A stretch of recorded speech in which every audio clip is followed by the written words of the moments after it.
So I'm driving this car in sport mode right now, and the minute 2-liter engine, going to do a launch test. So turbo lag.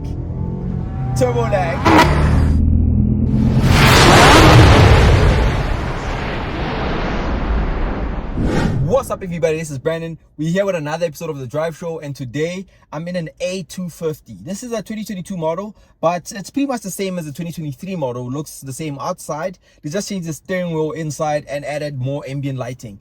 And this is a sub 1 million rand car. I really wanted to review a car like this because there's a lot of people out there looking to buy a hot hatch that is below 1 million rand. I wouldn't say this is a hot hatch. This is a hatchback because it's not an A45 or an A43 or an A35. I actually don't think they have the A43 anymore. They only have the A35 and the A43.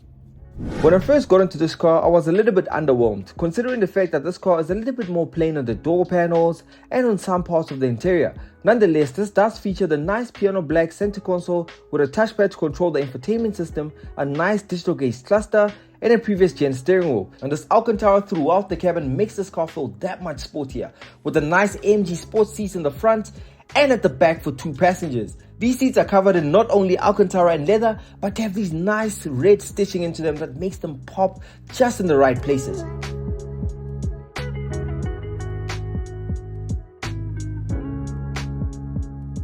When this W177 chassis came out, I was really not a big fan of it because I was so obsessed with the previous generation 176, which I felt like was just a more aggressive car. It felt more catered for people like me. The previous generation had a lot more sharper lines. It made it look like it had a wider stance.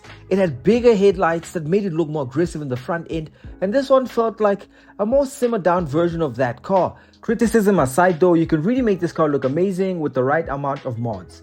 I personally feel like this car was built to be consumed as a bundle, meaning that the interior, with all the minimal things, lesser buttons than the previous generation, a lot nicer and simple interior, all those characteristics had to be carried out to the exterior, meaning that this car had to kind of look the way it feels when you're inside, when you're driving around, and it's just experiencing the interior cabin as it is. This car right here is packing a 2-liter 4-cylinder engine, putting down 165 kilowatts of power and 350 Newton meters of torque. And yes, it's turbocharged, and it has an all-wheel drive and a 7-speed DCT transmission.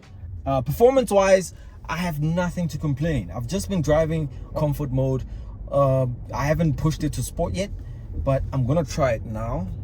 See if I don't even know if this car has a sport mode, so we're just gonna put it to sport. So okay. Woo. Sports mode. So I'm driving this car in sport mode right now, and the minute